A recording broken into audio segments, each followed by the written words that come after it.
நல்ல நிலத்தில் விழுந்த விதைகளாக மாறுவோம். 100 மடங்கு பலன் தரக்கூடிய கடவுளின் அன்பு மக்களாக வாழ்வோம்.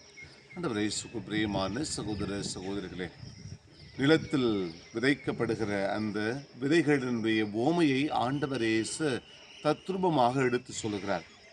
நல்ல நிலத்தில் விழுந்த விதைகள் 100 மடங்கு, 60 மடங்கு, 30 மடங்கு பலன் கொடுத்தன என்று அழகாக நற்செய்தி வாசகம் நிறைவு பெறுவதை நம்மால் கண்டுகொள்ள முடிகிறது. இந்த மனித வாழ்வு என்பது கடவுள் நமக்கு கொடுத்திருக்கிற வரங்கள், கொடைகள், செல்வங்கள், இவைகளிலே மகிழ்ந்து வாழ மட்டுமல்ல, இவைகளை முழுமையாக பயன்படுத்தி பெற்றுக்கொண்ட வரங்களை இறைவனுக்கும் திரு அவைக்கும் இறை மக்களுக்கும் நம்முடைய சகோதர சகோதரிகளுக்கும் பகிர்ந்து மகிழ்ந்து வாழும். இப்படி இந்த வரங்களை நாம் பயன்படுத்துகின்ற போது 100% பலன் கொடுக்கக்கூடிய மக்களாக வாழ வேண்டும் என்பதுதான் ஆண்டவர் இயேசுவினுடைய விருப்பம்.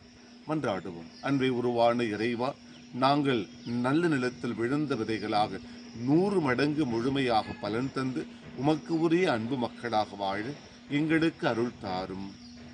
ஆமென்.